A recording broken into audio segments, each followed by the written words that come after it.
despite it being 54 degrees in Syracuse, New York, somehow I am fucking sweating, to say the least.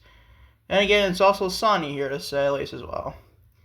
Anyways, what is going on, everybody? Welcome to episode Lucas E. Allen 1080 on YouTube and all audio platforms, Lucas E. Allen Show, which is a LimitsCenter podcast here, May 1st of 2026. Friday, May 1st of 2026. And first day of May, ladies and gentlemen. We're in a new month of content. WrestleMania obviously has passed and gone, everybody. Now, the next big pay-per-view will be an AEW called All In, to say the least. Actually, no, it becomes SummerSlam before, I believe, honestly, before All In. August, one of those crazy months. Get SummerSlam and All In, too. Freaking crazy, I know. Anyways, follow me on social media, Twitter, Instagram, TikTok, and Facebook at Lucas E. Allen 1018. Watching today's podcast on YouTube, click the like button to today's podcast. Hit the subscribe button if you've done so already. Turn on the bell for your all post notifications, uploads to our YouTube channel. And always, feel free to leave a comment on my LimitsCenter podcast, or my LimitsCenter to say at least, for May 1st, 2026 as well. Watch on Spotify, do the same thing, and also leave me a comment as well, and also a 5-star, and be very nice as well to say at least. As always, let's get on to today's podcast, ladies and gentlemen. It's just news from professional wrestling. It's called LimitsCenter, also because it's going to do news. It's WWE in active negotiations with Nashville, Tennessee to host WrestleMania 44. Kind of like that location, honestly. Be discussing that. Also, there's a very hilarious news report here about TKO. Or in WWE in general. Talent within the WWE believe that TKO is behind the cuts of darker characters. Like, they fucking care about people like Uncle Howdy or Aleister Black. Like they care about the Wyatt Six. They're so really worried about the Wyatt Six and Aleister Black and Zelina Vega. You people are fucking hilarious, people. Let's just all be real. We're discussing that. Also, Backstage news on AJ Lee's WWE status. Also, she obviously took a break after WrestleMania to lose against Becky Lynch in the Women's IC title. Be discussing that. Also, Stephanie Vaquer, speaking of women's wrestling, is facing an extended absence from WWE television due to injury. Be discussing that. So, also, speaking of Aleister Black is not expected to sign with AEW anytime soon. Expecting Malachi Black AEW return, you're out of your fucking mind, to say the least. So on today's podcast, glad you're joining me. As always, on today's your Friday edition of LimitsCenter. For your Friday, May 1st of 2026. On today's podcast, ladies and gentlemen. Starting with, you guessed it, WWE is in active negotiations with Nashville, Tennessee to host WrestleMania 44. WWE WrestleMania 42 could be headed to Nashville, Tennessee. According to WrestleVotes Radio and Fightful Select, the city official has confirmed WWE is in active negotiation with the city of Nashville, the state of Tennessee, about potentially bringing a WrestleMania there. The event will be held in the new Nissan Stadium, which is set to open in 2027 for use by the Tennessee Titans. Now, I didn't know that, honestly. I'm a huge football fan, honestly, maybe. My favorite team is the Green Bay Packers. But honestly, I didn't know about the Tennessee Titans getting a new Nissan Stadium in Nashville. I didn't know about that. I did hear getting new uniforms, got a new logo and stuff like that. It looks pretty okay for the most part, but still. For Houston Oilers, but still, honestly. So I don't mind that being Nashville in the new Nissan Stadium. It's going to be interesting what it looks like by 2027. We'll have WrestleMania 44 host here in 2028. Should be very interesting if you ask me. I don't know, the last time they were in Nissan Stadium, I think they posted SummerSlam there once. I think, 2023, I think. I don't quote me on that, one of these SummerSlams, recent memory. So it should be very interesting to see a WrestleMania 44 in 2028 hosted in Nissan Stadium. So that'd be honestly be pretty interesting, maybe a very good location for as well, in my honest opinion, to say at least.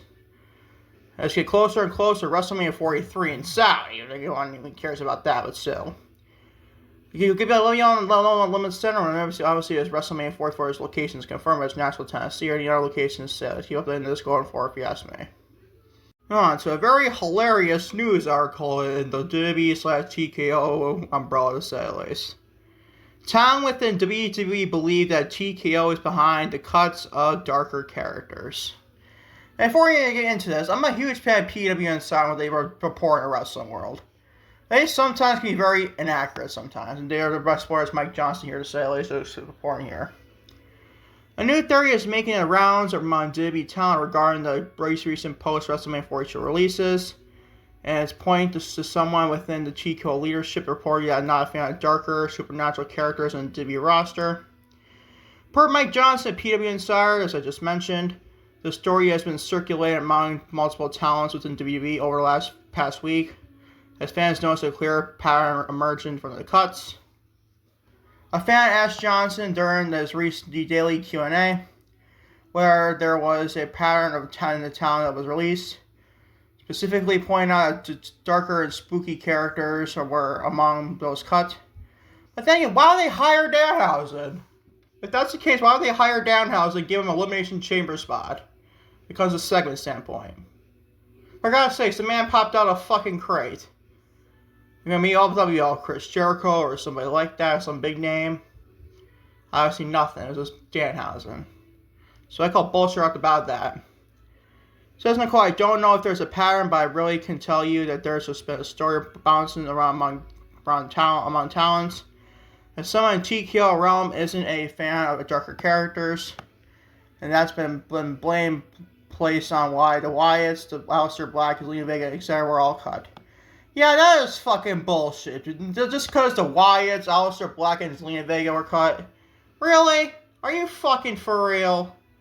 Oh yeah, because they're such hatreds or darker characters. Really? I call fucking major bullshit on that article. Alright, before I get into the rest of the report here, I realize this report was debunked by Wrestling Observer newsletter, but then again, I can only take that for a grain of salt either. It's worse than Peter Inside, but still. Johnson noted that he cannot verify whether the theory is accurate, but that is he has heard repeatedly from multiple sources. So as I quote, one person even suggested to me that The Undertaker being the American Badass, not the dead man in appearances, is proof of that outlook. That is even more funny because no one wants to see the dead man coming out. He seems like kind of like a creative guy in AAA. Nobody's gonna want to see him come out as a dead man. Like, come on, this report is fucking laughable, honestly. I had no way to prove it as correct, but the story has been made rounds the past week among numerous talent that we've spoken with. Whether there is something to it or just assumptions, yeah, it's definitely assumptions, honestly, at bare minimum. I can't verify it at this juncture.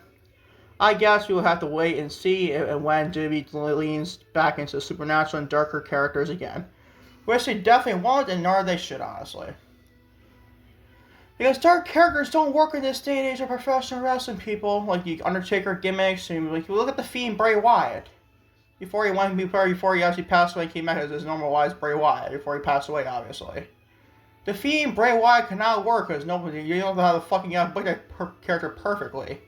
And no, Vince McMahon cannot book a character like that at all perfectly. This day in professional wrestling, Triple H is the same thing. You don't know how to do a darker character like the Fiend Bray Wyatt. That's why you have Bray Wyatt come back as basically as a human being version of Bray Wyatt. So it's like dose of supernatural to a point. But I don't believe this article whatsoever. I cannot believe this article whatsoever. And obviously it was debunked by Wrestling Observer newsletter, obviously today to say at least. You don't know about that, and I'll honestly go check that out. I guess you want to. I'm not a fan of Wrestling Observer at all, including Dave Meltzer, but still. That's my thoughts on this bullshit article, if you ask me, though. We're on the backstage news on AJ Lee's WWE status. AJ Lee's current status of the WWE run has appeared to have reached its natural conclusion, at least for right now. Yeah, this is another report called bullshit. According to WrestleVault's radio and by Fightful Select, WWE source has indicated that AJ Lee's creative at this time is effectively done. There is hope internally that she will return for more programs. Matches in the future with a SummerSlam appearance among those possibilities being discussed in the company. No formal plans are currently in place, though, however. Do I see her making a comeback before, closer to SummerSlam? I don't. I'm not saying she made a full-time status, but I think if AJ's done with the WWE for good, she'll at least let us know in Raw, honestly. Or SmackDown, you get the point. I just can't see all this AJ Lee comeback just for Becky Lynch. I think that'd be just kind of stupid. that case, why bring her back, period, at that point? I just can't see it being the case. If I'm wrong, I'll admit I would be wrong. But AJ Lee, all this hype of coming back to professional wrestling WWE after the WWE, what? Like 10 years? Since 2015, she left after WrestleMania 41. Like, she is not going to be leaving unless she announces it. And she ain't going to continue wrestling following WWE, I'm probably. She's going to stay. If she's going to stay in wrestling, she's going to stay at WWE. She ain't going to AEW, especially with Punk, obviously. It's for her husband, Phil Brooks, obviously had issues with AEW. So she doesn't stay with WWE unless she wants to call it a quits there. I don't see her just going out of company. I think she's going to do that. She can do it to Phil, honestly. And plus, I don't even think she's leaving, period. She's maybe in a hiatus. Yes, I'll definitely give you that. I always thought the WrestleMania, if you're going on a hiatus for a bit, it'll come back around SummerSlam and move a different feud. But I just can't see her full-fledged, like, retiring already, just coming back this last year in September. That'd be just kind of bizarre if you ask me. I think she'll definitely at least let us know. So she said, plus she said, see you soon. You want what was the WrestleMania post show, something like that? I can't see AJ Lee calling it quits already. I just can't. Like, I'll at least like to see her at least some Roxanne Perez match, a full Bill Bailey match, Bailey feud onto some one match filler, honestly, for women's IC title. Like, I'll see like a Paige reunion, honestly, taking the Bella Twins one last time, probably interesting. Then you're like, yeah, AJ has so many plethora of opponents to his face, at least want to face. At least 1/4 of, honestly. So I don't think she's going to call it quits yet. I just don't believe they'll rip the news in the recent, like, last 2 days or so, to say at least. After your update, I guess, on AJ for Sally's, you hopefully be back by SummerSlam and Sally's. Maybe she faces Roxanne Perez. Maybe she faces Liv Morgan. That would be interesting, even more so, honestly. That's my thoughts on this story for sure, if you ask me, though. Stephanie Vaquer is facing an extended absence from WWE television due to injury, multiple injuries to her as of today. Stephanie Vaquer is facing an extended absence from WWE programming with no confirmed timetable for her return. According to WrestleVotes Radio and Fightful Select, Vaquer is on the shelf for a foreseeable future. The no return date is widely known within the company. There is internal rumblings of a minimum 6 weeks absence. I don't think that would be the case, but still. Though the figure is described as speculative, there is optimism that Vaquer could be back by SummerSlam, but there is no guaranteed at this time. I don't know what she'd be doing at that show. Liv probably going as a women's world champion by then, unless she faces a Liv at a rematch. I don't think that'd be the case either. Does she go to SmackDown, maybe face Rhea Ripley? That'd be interesting. For the women's championship on SmackDown. But I don't think they'll lead the Liv Morgan match out of the table yet, but still. With Stephanie Alves, and this is not a bad timetable for her going on hiatus. Like, this is coming after WrestleMania, so you're not going to be missing much in the meantime. Maybe she might make a clash in Italy, but still. I think she'll be back by SummerSlam, hopefully, knock on wood. Yes, I heard that woman went through a lot of injuries, like an AC sprain, again, like some leg injury, something like that, or like lower part body injury, say at least. So shout out to Stephanie working WrestleMania with this injury too, by the way. So shout out to her for sure. But definitely missing the Raw Women's division, honestly. But hopefully it'll be a wake-up call to get Becky Lynch back in the main event scene. But then again, she went to Liv Morgan, meeting probably bizarre heel versus heel, but still you get the point. So to see Stephanie Vaquer back on Raw Women's division, to say at least going forward, if you ask me. Wish her all the best in the recovery process, to say at least. And finally, a run for your LimitsCenter podcast for your Friday, May 1st of 2026. On YouTube, Lucas the Allen 1018, all audio platforms, Lucas the Allen Show. Aleister Black, who just released as of obviously this past Friday afternoon, a week from today, obviously. We could go from yesterday, honestly. Aleister Black is not expected to be signed with AEW anytime soon. The picture surrounding Malachi Black's potential AEW future return following his WWE release is becoming clearer for a immediate future. According to WrestleVotes Radio and Fightful Select, sources within the AEW do not believe Black will be back in the promotion anytime soon. I don't think at all, honestly. However, Fightful's Sean Ross Sapp was separately told that the bridge is not considered burned at there, to say at least. I just don't think it was burned there. You say he was always happy there. You claim that he was happy, at least. I don't think he really was there, honestly. But honestly, I don't think he needs to go back to AEW. What is he gonna do already? I mean, he just left like last year and went back to AW like what 2 years ago. Honestly, this time of this, or this is 2025. Honestly, it's 2025. He left, and then came back to WWE, and a year later he was now released back in free agency market to say at least as well. But I don't think he's gonna go back to AEW. Period. I don't think it's really necessary to let him get his name feet wet with the independent scenes like what Charlie, the former Dakota Kai, is doing right now.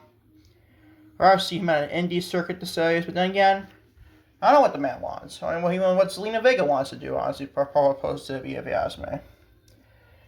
I hope that we switch those two best, honestly, Aleister Black and Zelina Vega for sure. They're too freaking great at what they do. It may take a lot of that flack for that, Zelina Vega not be the greatest pro wrestler, but still, you get the point, honestly. But that's my thoughts for sure on this Limits part of news and LimitsCenter for your May 1st of 2026, your Friday, May 1st of 2026. Anyways, thank you all for watching LimitsCenter on May 1st of 2026 on YouTube, Lucas E. Allen 1018, and all audio platforms, Lucas E. Allen Show. For LimitsCenter podcast here on Friday, May 1st of 2026. I know, a lot of short LimitsCenters, honestly. I want to keep this around 20 minutes at the max. I'll be like 25 minutes at the max, even 30 minutes at the max. Kind of keep these podcasts short and simplistic, honestly, to a point as well. If you want longer content, feel free. Let me know in the comments so take your advice in advance on Spotify or on YouTube to say at least. And always, until next time, I trust you definitely next time, everybody. Peace, love, right, I'm out. Take it. Love you all big time to say at least.